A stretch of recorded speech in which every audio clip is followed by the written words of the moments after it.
Prime minister Narendra Modi बरनोई का दौरा हुआ, उधर की हिस्ट्री की जो सबसे बड़ी मस्जिद है ना, उसमें प्राइम मिनिस्टर मोदी ने उधर का दौरा किया, उधर के इमाम से मिले, उधर के लोगों से मिले, मस्जिद की खैर की बात की उन्होंने। उधर दुनिया में क्या मैसेज गया? पूरी दुनिया में पीस और अमन का मैसेज गया। मोदी को दुनिया में कहा नहीं जाता इस्लाम का दुश्मन, मोदी को कहा नहीं जाता इस्लाम का दुश्मन। अच्छा, ये इस्लाम का दुश्मन दुनिया में नहीं कहा जाता, ये पाकिस्तान के मीडिया पे कहा जाता है। अब वो इस्लाम के दुश्मन कैसे हैं, वो भी तो बात करें। अभी सबसे पहले खबर अब हमारे मीडिया पे चल रही थी, जो रिसेंटली मैंने सुनी है कि मोदी ने हिंदुस्तान में मुसलमानों की मस्जिदें तोड़नी शुरू कर दी। ठीक है भाई, जो बंदा मस्जिदें तोड़ता है ना, वो फिर दूसरे मुल्कों में जाके मस्जिदों की खैर की बात नहीं करता और मस्जिदों में जाके विजिट नहीं करता। इंडिया के हवाले से यही सोच है कि मुसलमानों को वहाँ पे सही से जगह नहीं दी जा रही। अच्छा। आपको ये पता है, बहुत पुरानी मस्जिद थी वहाँ पे, बाबर मस्जिद, ठीक है, उसको गिरा के मंदिर बनाया गया। ये बहुत बुरी बात है। अच्छा। हमारे ना मुसलमानों का जमीर मर चुका है। हिंदुस्तान के साथ पाकिस्तान की कितनी जंगें हो चुकी हुई हैं अब तक? 3 ऑलमोस्ट 4 जंगें हुई हैं। 4 जंगों में आप अपने हिस्ट्री तो पढ़ी होगी, आपने किताबों में पढ़ा होगा 4 जंगों में क्या हुआ और वो जंगें कौन जीता, हिंदुस्तान जीता या पाकिस्तान जीता? 1965 की जो जंग थी, मेरा ख्याल है पाकिस्तान इंडिया के दरमियान सबसे बड़ी जंग वही है। कुछ दिन पहले आपने सुना होगा कि मुसलमान कंट्री मलेशिया के प्राइम मिनिस्टर आते हैं हिंदुस्तान, बहुत अच्छे तल्लकात बताते हैं। वो कहते हैं हिंदुस्तान का कल्चर हमें बड़ा पसंद है। उन्होंने तो एक गाना भी शायद वो कहते हैं कि हमारे मुल्क के बीच में हिंदुस्तान की मूवीज देखी जाती हैं और हमारे लोग हिंदुस्तान के गाने सुनते हैं। इवन के उन्होंने खुद गाना सुनाया, वो वाला मुझे याद आ गया, दोस्त ना रहा। ये बड़ा मशहूर अमिताभ बच्चन का मेरे ख्याल से गाना है, ये पुराने दौर का। हिंदू जो उनसे थे अंग्रेजों का दिल जीतने में कामयाब हो गए तो फिर अंग्रेजों ने उनको ज्यादा जगह दी। ये बात सब मानते हैं। ये हमने अपनी पाक स्टडीज में पढ़ा है, सोशल साइंस में भी पढ़ा है, यही चीज है। आज से 10 साल 20 साल पीछे चले जाएं तो मैं हिंदुस्तान से नफरत करता था, मैं बुरा समझता था हिंदुस्तान को और हिंदुओं को बुरा समझता था। ये मैंने इंट्रो पे लगाना है भाई, आप इंट्रो पे लगाए, जहाँ मर्जी लगाए, मैं तो बोल रहा हूँ सच बोलने से मेरी गर्दन उतारनी तो उतार दे मेरे भाई, मैं क्या कर सकता हूँ। देखिए, मैं हिंदुस्तान को बुरा क्यों समझता था, मैंने कुछ देर जो है ना मौलवी साहब से कुरान पाक की तालीम लेता था, तो उन्होंने बड़ा बताया कि हिंदुओं के साथ तो बैठ के खाना भी नहीं चाहिए, उनके साथ रहना भी नहीं चाहिए, उनके साथ बोलना भी नहीं चाहिए। हिंदुस्तान जो हिंदू होता है ना, वो पलीत होता है। जिस मुल्क की फौज सियासत में आ जाए, वो मुल्क भी तरक्की कर सकता है। फौज का काम क्या, बॉर्डरों पे जाए। फौज सियासत में क्या कर रही है? कभी इंडिया में कभी सुना कि फौज आई है सियासत में? इंडिया का काम है, फौज का काम है बॉर्डर संभाले। फौज का क्या काम है, सियासत में आएगी। इसलिए तो पाकिस्तान नीचे तरक्की करी जा रहा है, तरक्की के ऊपर जा ही नहीं। आप बाहर के किसी कंट्री में चले, इंग्लैंड, यूरोप, किसी भी कंट्री में आप चले जाएं तो आप देखेंगे उधर मुसलमान, हिंदू, क्रिश्चियन, सिख, ईसाई सब आपस में मिलकर रहते हैं। उधर हिंदू मुसलमान नहीं होती, इकट्ठे बैठ के खाने खाते हैं। ये सिर्फ पाकिस्तान और हिंदुस्तान में हमने हिंदुस्तान और मुसलमान किया हुआ है जंगों के। यही हिंदुस्तानी और पाकिस्तानी बाहर जाके एक प्लेट में खाने खाते हैं, जपियां डालते हैं, आपस में ईदें मनाते हैं, आपस में 14 अगस्त 15 अगस्त मनाते हैं, बिल्कुल अच्छे रिलेशन है, खाने बनाते हैं, समियां बनाते हैं। वो उनकी होली दिवाली मनाते हैं मुसलमान उधर, लेकिन इधर अगर कोई होली दिवाली मना ले तो उसको फतवे लग जाएंगे। बात को समझिए आप। दिए जाते हैं, वो तो कत्ल कर दिए जाते हैं। जी तो दोस्तों, मैं हूं सुहेब चौधरी और आप देख रहे हैं मेरा और आपका YouTube channel real entertainment TV. आज आबिद भाई हमारे साथ मौजूद है और आज की इस वीडियो में डायरेक्टली ये जो टॉपिक है लिंक करते हैं आबिद भाई के साथ, क्योंकि इंडियन प्राइम मिनिस्टर का बरनई जो कि इस्लामिक कंट्री है वहां पे विजिट रहा। ये तो सबको पता है कि इस्लामिक कंट्री में बरनई में उन्होंने विजिट किया, लेकिन वहाँ की सबसे बड़ी मस्जिद में उन्होंने विजिट किया, बाकायदा तौर पर वहाँ के जो मौलवी हजरात से उनके साथ वो मिले। उसके ऊपर बात करेंगे और साथ ही साथ पूछेंगे मुस्लिम वर्ल्ड इस टाइम क्या वजह है कि इंडिया के साथ रिलेशन करने पे मजबूर समझ ले, या फिर जरूरत उनकी समझ ले, या फिर यही समझ ले कि इंडिया और मुस्लिम वर्ल्ड जितने भी इस्लामिक कंट्रीज हैं, पाकिस्तान को या किसी एक दो को छोड़ के बाकी सब के रिलेशन बेहतर होते नजर आ रहे हैं। अस्सलाम वालेकुम आबिद भाई। जी वालेकुम अस्सलाम साहब। ठीक है, कैसे हैं? अल्हम्दुलिल्लाह। क्या कहना चाहेंगे? आज तो मैं कहता हूँ आपकी मर्जी का टॉपिक आया मेरे ख्याल से। जी, टॉपिक भी बड़ा जबरदस्त है और दूसरा प्राइम मिनिस्टर नरेंद्र मोदी मस्जिद में चले गए बरनोई की। देखें, ये वीडियो आपको देखने का बड़ा मजा आएगा और मुझे इस पे बात करने का बड़ा मजा आएगा, क्योंकि पूरी दुनिया में ये तासुर फैलाया जाता है और पूरी दुनिया में बताया जाता है। खास तौर पे पाकिस्तान की मीडिया जो है ना, वो ये चीज बताती है कि प्राइम मिनिस्टर मोदी मुसलमानों के एंगेस्ट हैं, इस्लाम के एंगेस्ट हैं, मस्जिद को तोड़ते हैं। तो इसके ऊपर बड़ी मजे की आज बातें हैं और आपको समझ भी आएंगी जो बातें मैं आपको बताऊंगा। देखिए, बरनोई का प्राइम मिनिस्टर नरेंद्र मोदी का दौरा हुआ। सबसे पहले तो उस कंट्री के बारे में बताना चाहूंगा। छोटी सी कंट्री है और छोटी सी आबादी है। अब आपने उसे छोटी सी कंट्री और छोटी सी आबादी नहीं समझना, आपने उसकी पावर देखनी है। प्राइम मिनिस्टर नरेंद्र मोदी के उसके साथ रिलेशन देखने हैं, उसके ऊपर भी आपसे बात करेंगे और आपको बताएंगे कि हिंदुस्तान का इसरो के उसके साथ क्या तल्लुकात है, ये भी जरूर आपको बताएंगे। सबसे पहले चौधरी साहब मस्जिद के ऊपर आए। ठीक है, देखें, प्राइम मिनिस्टर नरेंद्र मोदी बरनोई का दौरा हुआ, हो गया। उधर की हिस्ट्री की जो सबसे बड़ी मस्जिद है ना, उसमें प्राइम मिनिस्टर मोदी ने उधर का दौरा किया, उधर के इमाम से मिले, उधर के लोगों से मिले, मस्जिद की खैर की बात की उन्होंने। उधर दुनिया में क्या मैसेज गया? पूरी दुनिया में पीस और अमन का मैसेज गया। उन्होंने बताया, देखिए अभी पहले तो सुनने में आता है ना बात, आप बात को घुमाते कि उन्होंने क्या किया। आप ये बात करो जो मैं कर रहा हूँ कि मोदी को दुनिया में कहा नहीं जाता इस्लाम का दुश्मन, मोदी को कहा नहीं जाता इस्लाम का दुश्मन। अच्छा, ये इस्लाम का दुश्मन दुनिया में नहीं कहा जाता, ये पाकिस्तान के मीडिया पे कहा जाता है। अब वो इस्लाम के दुश्मन कैसे हैं, वो भी तो बात करें। अभी सबसे पहले खबर अब हमारे मीडिया पे चल रही थी, जो रिसेंटली मैंने सुनी है कि मोदी ने हिंदुस्तान में मुसलमानों की मस्जिदें तोड़नी शुरू कर दी। ठीक है भाई, जो बंदा मस्जिदें तोड़ता है ना, वो फिर दूसरे मुल्कों में जाके मस्जिदों की खैर की बात नहीं करता और मस्जिदों में जाके विजिट नहीं करता। अपनी कंट्री में मस्जिद इमाम से बनाता नहीं। साहब मुझे बात करने देना आप प्लीज। तो वो दूसरे कंट्री में जाके मस्जिदों की बात नहीं करता, उनके इमाम से नहीं मिलता। अब आए हिंदुस्तान में, आपको याद होगा कि इसके ऊपर हम लोगों ने एक वीडियो की थी कि हिंदुस्तान की हिस्ट्री की सबसे बड़ी मस्जिद प्राइम मिनिस्टर नरेंद्र मोदी हिंदुस्तान में बनवा रहे हैं। दुनिया का सबसे बड़ा कुरान पाक उस मस्जिद में रखा जा रहा है, इमाम काबा उसकी ओपनिंग सेरेमनी में आ रहे हैं। ये मोदी है जो मुसलमानों को तहफ़्फ़ुज़ दे रहा है, अपने पल्ले से मुसलमानों को बहुत ज्यादा पैसे दिए, मुसलमानों की खवातीन के तहफ़्फ़ुज़ की बात करता है प्राइम मिनिस्टर नरेंद्र मोदी हिंदुस्तान के बीच में। हमारा मीडिया हमें तासुर ये देता है कि मोदी मुसलमानों के खिलाफ है, वो मुसलमानों के दुश्मन है, वो मुसलमान। अब एक बात तो ये होगी, मैंने आपको मस्जिद की बता दी। अब मैं बात करना चाहूंगा सऊदी अरबिया, जहां हमारा मक्का मदीना है, वो सऊदी अरबिया जिसकी हम बड़ी इज्जत करते हैं क्योंकि हमारा मजहब का सारा सिलसिला ही सऊदी अरबिया में है। तो उनके प्रिंस जो हैं सलमान प्रिंस सऊदी अरबिया के, वो हिंदुस्तान के साथ अच्छी दोस्ती रखते हैं। वो हिंदुस्तान प्राइम मिनिस्टर मोदी को मिलने आते हैं, तजारत के मामलात होते हैं। हमारे मुल्क के इतने रिजर्व नहीं है जितने उनके साथ ट्रेड होती है हिंदुस्तान की। सऊदी अरबिया की बात बता रहा हूँ, जहाँ पे हमारा मक्का मदीना है। उसके बाद आपको रिसेंटली अभी कुछ दिन पहले आपने सुना होगा कि मुसलमान कंट्री मलेशिया के प्राइम मिनिस्टर आते हैं हिंदुस्तान, बहुत अच्छे तल्लुकात बताते हैं। वो कहते हैं हिंदुस्तान का कल्चर हमें बड़ा पसंद है। उन्होंने तो एक गाना भी शायद वो कहते हैं कि हमारे मुल्क के बीच में हिंदुस्तान की मूवीज देखी जाती हैं और हमारे लोग हिंदुस्तान के गाने सुनते हैं। इवन के उन्होंने खुद गाना सुनाया, वो वाला मुझे याद आ गया, दोस्त ना रहा, ये बड़ा मशहूर अमिताभ बच्चन का मेरे ख्याल से गाना है, ये पुराने दौर का। तो उन्होंने वो गाना गाने का मकसद ये था कि उन्होंने हिंदुस्तान को मैसेज दिया कि हम आपकी मूवीज भी देखते हैं, आपका कल्चर भी पसंद है, आपकी लैंग्वेज का भी हमें पता है, हम आपकी ही लैंग्वेज में हम आपको गाना भी सुना सकते हैं। तो बात ये है कि सऊदी अरबिया के तल्लुकात और मलेशिया के तल्लुकात, मुसलमानों की जितनी भी कंट्रीज है पूरी दुनिया के बीच में, वो सारी country prime minister Narendra Modi से और हिंदुस्तान से तल्लुकात बेहतर भी रखते हैं, उनके साथ ट्रेड भी करते हैं। बदकिस्मती पाकिस्तान की है ये कि जिनका मीडिया दिखाता है कि वो मुसलमानों के दुश्मन है, मुसलमानों के अंगेस्ट हैं, हमने इनके साथ ट्रेड नहीं करना, हमने इनके साथ कोई बात नहीं करनी जब तक कश्मीर का मसला हल नहीं होगा। फिर गैरतमंदी के ऊपर मैंने एक वीडियो की थी पिछली कि इतने गैरतमंद थे तो फिर मोदी को अपने मुल्क क्यों बुला रहे हो? उनका मुल्क हिंदुस्तान का नाम लेने से हम लोग जो है ना गद्दार हो जाते हैं।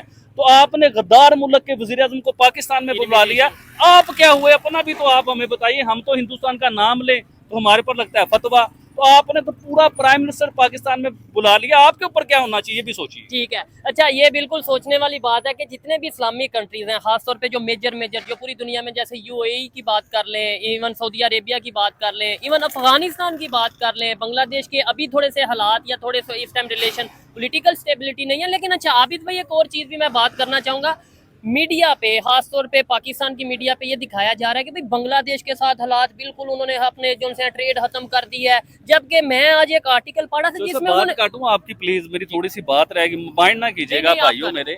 मैंने बरनोई की अभी बात खत्म ही नहीं हुई, आप बांग्लादेश पे चले गए चोई साहब। जी आप करें। बरनोई के हिंदुस्तान के साथ रिलेशन क्या है वो तो यार देखिए, बरनोई का नाम मुझे सही लेना नहीं आता क्योंकि मैंने उसका नाम कभी ज्यादा सुना नहीं था। तो ये तो मुझे मोदी की वजह से पता चला कि बरनोई भी कोई मुल्क है। मैंने उसमें स्टडी की, मैंने सर्च किया, मैंने देखा।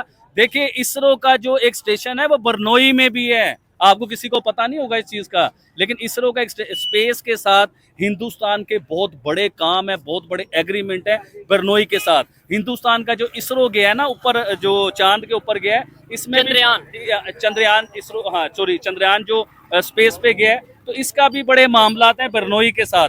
और नेक्स्ट जो है इसके ऊपर बहुत बड़े काम होने वाले हैं, ये आने वाली वीडियोस में आपको बताएंगे डिटेल के साथ कि बिरनोई का और हिंदुस्तान का क्या रिलेशन है और स्पेस के क्या मामलात हैं। नहीं तो आबिद भाई चलें, ये तो हो गया हिंदुस्तान की बात। अब मैं एक तो बांग्लादेश की बात करूंगा और देखने वाले से भी देखने वालों से क्वेश्चन करूंगा कि भाई हमें यहाँ पे बताया जा रहा है जी, जब से बांग्लादेश में इस तरीके से पॉलिटिकल अनस्टेबिलिटी हुई है तब से इंडिया और बांग्लादेश के ताल्लुकात जैसे खत्म ही हो गए हैं, ट्रेड बंद हो गई, फ्यूल मतलब देना बंद हो गए, बिजली काट दी। जबकि मैंने आज ये पढ़ा, मैं बहुत हैरान हुआ कि भाई ना तो उन्होंने बिजली रोकी है, हालांकि देखा जाए रिलेशन अगर खराब है तो वो कह सकते हैं कि भाई पैसे दो तो बिजली लो, लेकिन अभी तक वो इलेक्ट्रिसिटी भी बांग्लादेश को दे रहे हैं, साथ ही साथ वो ट्रेड भी अभी तक कर रहे हैं और सब मामला तो उसी तरीके से चल रहे हैं। देखिए अडानी का जो है ये प्लांट जो है इलेक्ट्रिसिटी का डैम जो है, उधर से देखिए बिजली प्रोवाइड होती है बांग्लादेश को, और बहुत ज्यादा पर मैंने आपको बताया भी था कि उसके ऊपर कुछ $1 मिलियन हैं जो अडानी ग्रुप ने बांग्लादेश से लेने हैं। हिंदुस्तान के प्राइम मिनिस्टर ने ऐलान किया था कि हम बांग्लादेश के साथ उसी तरह हैं जिस तरह हम लोग पहले थे, और हमारे तल्लुकात वही रहेंगे, हमारे एग्रीमेंट पूरे होंगे, हमारे जो काम चल रहे हैं बांग्लादेश के साथ वो सारे चलेंगे, कोई भी काम नहीं रुकेगा।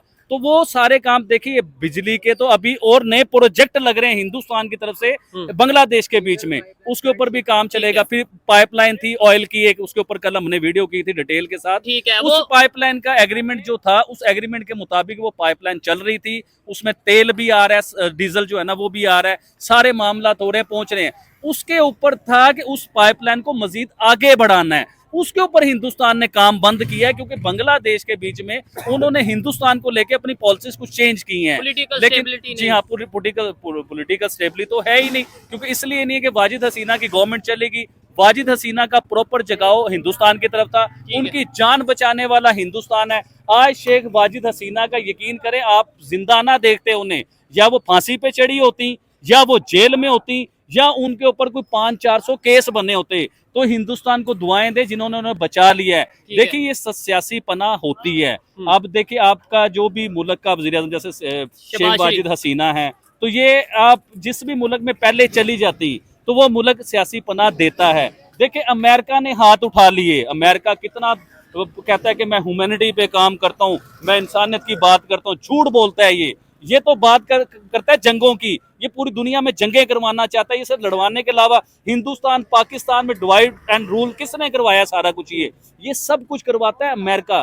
तो बांग्लादेश को हमेशा हिंदुस्तान की साइड लेनी चाहिए, क्योंकि देखिए मैं इसलिए नहीं कह रहा मैंने किसी से क्या लेना है, अगर बांग्लादेश के पाकिस्तान के साथ रिलेशन अच्छे होते हैं तो वेल एंड गुड यार, हमें कब बुरा लगेगा। हम तो चाहते हैं कि बांग्लादेश के पाकिस्तान का रिलेशन बेहतर हो। हम कर रहे हैं मीडिया की बात, ओवरऑल हम बात कर रहे हैं कि होना क्या चाहिए और दुनिया में क्या चलता है, किस मुल्क को किसकी वजह से फायदा होता है। हाँ। तो हिंदुस्तान की वजह से बांग्लादेश को हमेशा फायदा हुआ है, जब तक शेख वाजिद हसीना थी, शेख हसीना वाजिद, जी हाँ। तो आप उस टाइम से निकाल के देखिए कि हिंदुस्तान के साथ जब बांग्लादेश के रिलेशन बेहतर थे तो उनकी इकोनॉमी भी अच्छी थी, वो दुनिया में अपना नाम बना रहे थे, इंडस्ट्रीज उनकी कामयाब हो रही थी, इंडस्ट्री में उनकी औरतें बहुत ज्यादा काम कर रही थी, तो वो फायदा ले रहे थे। आने वाले टाइम में मुझे नहीं लगता उन्हें ये फायदे मिले। चले, मैं तो ये समझता हूँ कि रिलेशन हर एक कंट्री के दूसरे कंट्रीज के साथ बेहतर होने चाहिए, खासतौर पे नेबर कंट्रीज के साथ। आबिद भाई आपको क्या लगता है, अब जो आपके इर्द गिर्द लोग हैं, 2 साल ऑलमोस्ट हो गए हैं, 2, 2.5, 3 साल हो गए हैं, यही रोड पे इसी मतलब ये मार्केट में आप India, Hindustan, Indian prime minister की बात करते हैं, अब लोगों को समझ आ रही है कि आप सिर्फ तारीफ नहीं करते हैं। 2 मिनट देंगे आप इसके ऊपर, मैं आपको डिटेल से बताना चाहूंगा। शायद याद हो यही भाई, ये इस तरह के और भाई थे जो शुरू में आपको ये कहते थे ये क्या चले जाओ यहाँ से। मैं डिटेल से बताना है, पहले तो मैं अपने से लेता हूँ फिर लोगों के ऊपर आता हूँ। आज से 10 साल 20 साल पीछे चले जाएं तो मैं हिंदुस्तान से नफरत करता था, मैं बुरा समझता था हिंदुस्तान को और हिंदुओं को बुरा समझता था। मैंने इंट्रो पे लगाना है भाई, आप इंट्रो पे लगाए जहाँ मर्जी लगाए, मैं तो बोल रहा हूँ सच बोलने से मेरी गर्दन उतारनी तो उतार दे मेरे भाई, मैं क्या कर सकता हूँ। देखिए मैं हिंदुस्तान को बुरा क्यों समझता था, जब इंसान पैदा होता है उसकी परवरिश होती है, जो बचपन से आप ज़हन में बिठाना शुरू कर देना वो ज़हन में रहता है। हो सकता है कि मेरे माँ बाप ने, मेरे घर वालों ने बताया हो कि हिंदुस्तान तो बड़ा खतरनाक मुल्क है, मुसलमानों के अगेंस्ट है, ये तो बड़ा बुरा मुल्क है, हो सकता है मुझे ये बताया हो। उसके बाद जब बचपन से थोड़ा सा बड़ा हुआ, स्कूल जाना शुरू हुआ, तो स्कूल वालों ने ये बात बतानी शुरू कर दी कि हिंदुस्तान तो बहुत बुरा मुल्क है, उसने मुसलमानों के साथ। अच्छा, वो स्कूल वाले तो ये बताते हैं कि हिंदुस्तान 4 जंगें जो है ना पाकिस्तान से हार चुका हुआ है, उसे मुंह की खानी पड़ी, ये स्कूल वाले बताते हैं हमें। फिर उसके बाद मैंने कुछ देर जो है ना मौलवी साहब से कुरान पाक की तालीम लेता था, तो उन्होंने बड़ा बताया कि हिंदुओं के साथ तो बैठ के खाना भी नहीं चाहिए, उनके साथ रहना भी नहीं चाहिए, उनके साथ बोलना भी नहीं चाहिए। हिंदुस्तान जो हिंदू होता है ना वो पलीत होता है, उसके साथ आपने खाना नहीं है, उसके साथ आपने बैठना नहीं है। देखिए, जब वक्त चेंज हुआ चौधरी साहब, उसके साथ साथ जब स्टडी की, फिर मीडिया देखते थे हम लोग पाकिस्तान का मीडिया हर टाइम हिंदुस्तान की हमें जंग ही बताता है, बुरा ही बताता है, कश्मीर पे जुल्म बताता है, वो ऐसा जुल्म दिखाता है कि जिससे इंसान का दिल हिल जाता है कि यार मुसलमानों पे जुल्म हो रहे हैं। लेकिन जब हकीकत आप देखना शुरू कर देते हैं, पूरी दुनिया की मीडिया को आप देखते हैं, जब आप देखते हैं यार हकीकत में मामला कुछ और हैं। जब मैंने कश्मीर के लोगों को सुनना शुरू किया, कश्मीर की आवाम को सुनना शुरू किया, जब मुझे पता चला ये तो खुशहाल हैं यार, ये तो हमसे भी ज्यादा खुशहाल हैं, फिर उसके बाद अकल आई, शऊर आया, पता चला इन चीजों का कि भाईजान जो हमें दिखाया जा रहा था वो हकीकत नहीं थी। और जो हकीकत है, देखिए पाकिस्तान में अगर जितने मुसलमान हैं, नहीं मेजोरिटी क्या सोच रखती है वो तो अभी 1 मिनट में पता चल जाएगा। ये स्कूल, कॉलेज, यूनिवर्सिटी के स्टूडेंट्स है ना। अस्सलाम वालेकुम। वालेकुम सलाम। आपका नाम? मोहित। और आपका नाम? ताहा। और आप? आसान। क्या करते हैं? मैं स्टडी। क्या पढ़ रहे हैं? 10th में। मुझे ये बताएं, हिंदुस्तान के हवाले से क्या कहना चाहेंगे? इंडिया के हवाले से क्या बात करना चाहेंगे? इंडिया यार हम सही मुल्क है, अच्छा, इसके लिए कुछ करना नहीं चाहिए। ठीक है। अच्छा कंट्री या बुरा कंट्री है? यार अच्छे बुरे लोग तो हर जगह होते हैं। जबरदस्त हो गया। आप क्या इसके ऊपर सोच रखते हैं? इंडिया क्या कहना चाहेंगे? लेट्स सपोज ये एक मैसेज इंडिया को देना हो, क्या मैसेज देंगे? इंडिया जो मर्जी कर ले, पाकिस्तान उससे आगे ही है। ये देखें, ये देखा ना कैसा जबरदस्त मैसेज दिया है। ये किस जज्बा है, जज्बा हमारा मुसलमानों का जज्बा है, ये आप नहीं बोल रहे, हमारा जज्बा बोल रहा है। अच्छा, ये जज्बे से आप बात कर रहे हैं। हाँ जी। लेकिन जज्बे से हम टेक्नोलॉजी में आगे क्यों नहीं चल जाते? इकोनॉमी में क्यों नहीं आगे चल जाते? हमारी पाकिस्तान इसलिए तरक्की नहीं कर रहा है, उसके सियासतदान उसका मुखलिस नहीं है। अगर हमारे सियासतदान पाकिस्तान के मुखलिस हो जाए ना, हमारा पाकिस्तान कहाँ से कहाँ पहुंच जाए। कभी आपने ये सुना है कि हमारी फौज सियासत में आ गई है? जिस मुल्क की फौज सियासत में आ जाए वो मुल्क भी तरक्की कर सकता है। फौज का काम क्या, बॉर्डरों पे जाए। फौज सियासत में कर रही है। कभी दूसरी इंडिया में कभी सुना कि फौज आई है सियासत में? इंडिया का काम है, फौज का काम है बॉर्डर संभाले। फौज का क्या काम है, सियासत में आएगी। इसलिए तो पाकिस्तान नीचे तरक्की करी जा रहा है, तरक्की के ऊपर जा ही नहीं रहा ऊपर। ठीक है, यानी जिसका जो काम है उसे वो काम करना चाहिए। लेकिन आपने बोला कि हम हर मामले में इंडिया से आगे हैं। मुझे बताएं कोई एक फील्ड जिसमें कि यार ये देखो इस चीज में हम आगे हैं। मतलब लगे जो हमारे गोल्ड मेडलिस्ट वगैरह, अरशद नदीम वगैरह हो नो गए। डाउट, इसमें तो हमने जेवलिन थ्रो। लेकिन ओवरऑल गेम्स में अगर बात करें, अभी वर्ल्ड कप हुआ, हम आगे थे या इंडिया आगे था? यार आपको भी पता है पाकिस्तान किसी से कम नहीं है। अच्छा, लेकिन पाकिस्तान में जितनी गुर्बत है ना, पैसा सबको ले लेता है। पैसा यानी हम बिक जाते हम लोग जो बांग्लादेश से 2 टेस्ट मैच 2-0 जो हमारे साथ हुआ है, यानी कि पाकिस्तानी टीम बिकी हुई थी, उसने पैसा लिया हुआ था बांग्लादेश से। यानी कि इंडिया ने खरीद लिया पाकिस्तान को। एक सेकंड भाई, इंडिया ने खरीद लिया पाकिस्तान को, बांग्लादेश खरीद लेता है पाकिस्तान को, ऑस्ट्रेलिया खरीद लेता है पाकिस्तान को, इंग्लैंड खरीद लेता है पाकिस्तान को। और भाई हम बिकी हुई कौम है क्या, हमें जो मर्जी खरीद ले? क्यों? हाँ, हर किसी की सोच का फर्क होता है। हम आप हो गए, मैं हो गया, हमारी सोच अलग है। लेकिन जिस हर बंदे की सोच होती है। अगर एक बंदा मैच जीता है, मैच जीत गया तो उसे क्या मिलेगा? थोड़ी इज्जत मिल जाएगी। इतना तो इज्जत ही तो मेन चीज होती है। लेकिन एक मैच जीत के इतना करोड़ों रुपया मिल जाएगा, वो किसको? हमारी ये हर साहब क्या कहना चाहेंगे? ये भाई कह रहे हैं हम बिक जाते हैं या हमारे खिलाड़ी बिक जाते हैं? नहीं यार, हम कभी भी नहीं बिका हुआ है यार, या हम खेल नहीं कर सकते यार, हमको आते नहीं है, खेलना नहीं आते, भी हम हर चीज बिक जाते हैं यार ये कोई बात करने वाला होते है? जब हम हार जाते तो हम बिका हुआ है, हम जब जीत जाते तो हम फिर बोलते अरशद नदीम को 1 करोड़ रुपए। आप क्या कहेंगे इस हवाले से? पहले नंबर पे तो ये बताएं, इंडिया के हवाले से क्या सोच रखते हैं? इंडिया के हवाले से यही सोच है कि मुसलमानों को वहाँ पे सही से जगह नहीं दी जा रही। अच्छा। आपको ये पता है बहुत पुरानी मस्जिद थी वहाँ पे, बाबर मस्जिद, ठीक है, उसको गिरा के मंदिर बनाया गया। ये बहुत बुरी बात है। अच्छा। हमारे ना मुसलमानों का जमीर मर चुका है। इसराइल फलस्तीन इतना मुजालिम हो रहा है, वहाँ पे लोग खुला सपोर्ट इसराइल को कर रहे हैं, लेकिन हम लोग कुछ नहीं कह पा रहे। ठीक है। अच्छा, आपने जो बाबरी मस्जिद की बात की है, ये बाबरी मस्जिद नाम कैसे बना बाबरी मस्जिद का? आपको कोई आइडिया है? बाबर, जहीरुद्दीन बाबर थे, वो आए जब उन्होंने इंडिया के ऊपर फतह पाई तो उन्होंने वहाँ पे एक मस्जिद बनाई। मंदिर था और उसकी जगह पे मस्जिद बना दी। मंदिर था उसकी जगह मस्जिद बनाई, क्योंकि पाकिस्तान जो सा हमारा मुसलमान है ना कंट्री, हाँ उसका कंट्रोल था उस वक्त उसके ऊपर। ठीक हो गया। तो फिर देखें अब ये चीज है। आबिद भाई आप क्या कहना चाहेंगे, ये कॉलेज के स्टूडेंट्स हैं, स्कूल के स्टूडेंट्स हैं, इन्होंने एक भाई ने अच्छी बात की है, जैसे वो पहले भाई ने बोला कि यार नेबर कंट्री है, बस इतना ही सोचना चाहिए, नफरत देखिए, की इन बात बच्चों का कसूर नहीं है, ये बहुत अच्छे बच्चे हैं, पाकिस्तान से प्यार करते हैं, लेकिन एक्चुअली जब घर से और स्कूल से और मदरसे से जब तलीम ये मिलती है कि हमारे नेबर अच्छे नहीं है, हमारे नेबर सिर्फ जुल्म ही करते हैं, मुसलमानों पे जब जुल्म। ये हिस्ट्री पढ़ेंगे, जब ये सर्च करना शुरू करेंगे, इन्हें मोहब्बत होगी सर्च करने के साथ, तो इनकी आंखें खुलेंगी कि यार हम क्या पढ़ते रहे और दुनिया में क्या चल रहा है। देखें, हिंदुस्तान की आप बात कर रहे हैं कि वो मुसलमानों का दुश्मन है, मुसलमानों की दुनिया में सबसे ज्यादा मुल्क मुसलमानों के हैं, वो सारे मुल्क के हिंदुस्तान के साथ तल्लुकात क्यों बेहतर हैं, बेहतर हैं? उनके साथ ट्रेड करते हैं, उनके साथ बिजनेस करते हैं। प्राइम मिनिस्टर मोदी की कल की बात या आज की या परसों की बात बताता हूँ कि वो बरनोई मुसलमानों का एक कंट्री है जिसका आपने कभी नाम नहीं सुना होगा, उस कंट्री में गया और मस्जिद का विजिट किया, स्पेशल मोदी ने ठीक है। मस्जिद का विजिट किया है। तो हमें तासुर ये फैलाया जाता है कि वो मस्जिद से नफरत करते हैं। अगर जो इंसान मस्जिद से नफरत करता है वो मस्जिद में करने क्या गया, वो लेने क्या गया, उसका काम क्या मस्जिद के बीच में, ये पीस और अमन का मैसेज दिया जाता है पूरी दुनिया को कि देखिए आप गलत तासुर फैला रहे हैं। हकीकत में मैं तो मस्जिद में भी जाता हूँ, मैं मुसलमानों से मिलता भी हूँ। हिंदुस्तान के मुसलमानों को करोड़ों अरबों रुपए दिए मोदी ने अपनी जेब से, भाई गवर्नमेंट के नहीं, कह रहे थे कि इंडिया वो की सबसे पुरानी बड़ी बात कर रहा मस्जिद और हूँ। वो उन्होंने जो है फिर उसके बाद हिंदुस्तान में हिस्ट्री की सबसे बड़ी मस्जिद बन रही है, हिंदुस्तान की हिस्ट्री की, ठीक है। यानी कि हिंदुस्तान में इतनी बड़ी मस्जिद कभी नहीं बनी जो मोदी साहब बनवा रहे हैं। खैर सर, आप ये भी तो देखें, हिंदुस्तान में पाकिस्तान से ज्यादा मुसलमान है, हाँ, 40। very good। ठीक है, वो वहाँ पे- पाकिस्तान से ज्यादा मुसलमान है, ये बड़ी जबरदस्त इन्होंने बात की और सच भी बात की है, लेकिन वो ज्यादा कैसे हो गए? इधर भी बड़े हिंदू रहते थे, हिंदू कम हो गए, उधर मुसलमान ज्यादा कैसे हो गए? जैसे आपको पता है रेड क्लिफ जब हुआ था, जब उन्होंने सरहदों का फैसला किया था, ठीक है। तो सबको पता है इस बात का, हमारी हिस्ट्री भी यही कहती है हमारे साथ नाइंसाफी हुई थी। अच्छा, ठीक क्या? है, हमारे वहाँ पे मुसलमान भाई काफी अरसे से रह रहे थे, ठीक है।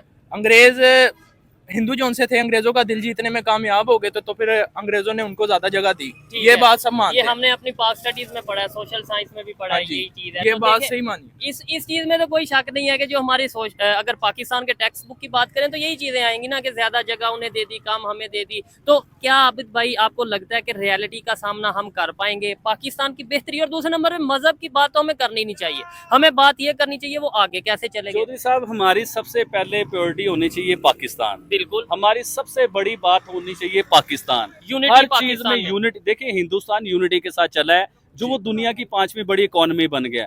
हमारे बीच में यूनिटी नहीं है। हम लोग कभी कहते हैं पठान बुरे हैं, कभी कहते हैं पंजाबी बुरे हैं, कभी कहते हैं सिंधी बुरे हैं, कभी कहते हैं बलोची बुरे हैं। देखें, हिंदुस्तान में ये तासुर नहीं पाया जाता। वो कहते हैं हम सब एक हैं। तो जब तक हम मुसलमान और पाकिस्तानी एक नहीं होंगे, देखिए जब तक हमारे मुसलमानों में गद्दारियां खत्म नहीं होंगी तो हम लोग आगे नहीं बढ़ सकते। बेटा, हम लोगों ने मुसलमान होने के साथ साथ हम एक पाकिस्तान मुल्क में रहते हैं, उस मुल्क को ऊपर लेके जाना है।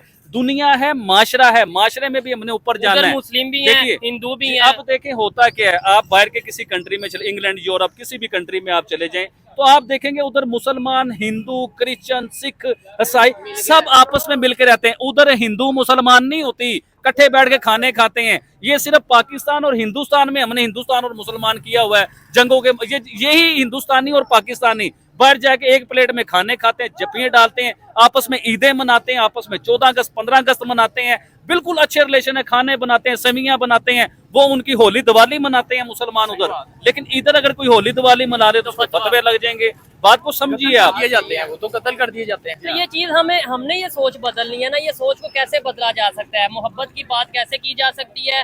पाकिस्तान में यूनिटी की बात कैसे की जा सकती है? और नेबर के साथ रिलेशन कैसे बेहतर किए जा सकते हैं? मिल के रहेंगे, प्यार मोहब्बत से रहेंगे, सब बेहतर होगा। हिंदू मुस्लिम खत्म करना चाहिए। हिंदू मुस्लिम खत्म, प्यार में बचना चाहिए। जैसे सिख है, पंजाबी है, हर हम सारे भाई हैं, हम मिल के रहना चाहिए। ठीक जब है। तक हमारे में प्यार मिल के हम रहेंगे, प्यार मोहब्बत कायम होगा। ये इतनी सी भाई ने इतनी प्यारी बात की है, ठीक है, इसी बात को जैसे हम करेंगे तो माशरा से कहाँ हो जाए। ठीक है। मैं तो समझता हूँ आबिद भाई को जो है ना, किसी स्कूल में, किसी कॉलेज में लेक्चरर भी होना चाहिए जो कि पीस के ऊपर लेक्चर दिया इन्होंने बात की है, लेक्चरर होना चाहिए। जो इन्होंने बात की ना माशरा से, इनकी बात बिल्कुल परसेंट। और मेरे जो भाई ने बात की है, अब मुझे देखिए, मैं एक बड़ी बात आपको बताता हूँ, इससे आप पढ़ने वाले बच्चों आपका ज़हन खुलेगा। सिंगापुर का दौरा किया है प्राइम मिनिस्टर नरेंद्र मोदी ने, 2 दिन का दौरा है उनका। ठीक है। अब सिंगापुर के साथ 36 मिलियन डॉलर की ट्रेड हुई है, बिलियन डॉलर की। सॉरी 36 बिलियन डॉलर की ट्रेड हुई है सिंगापुर के साथ।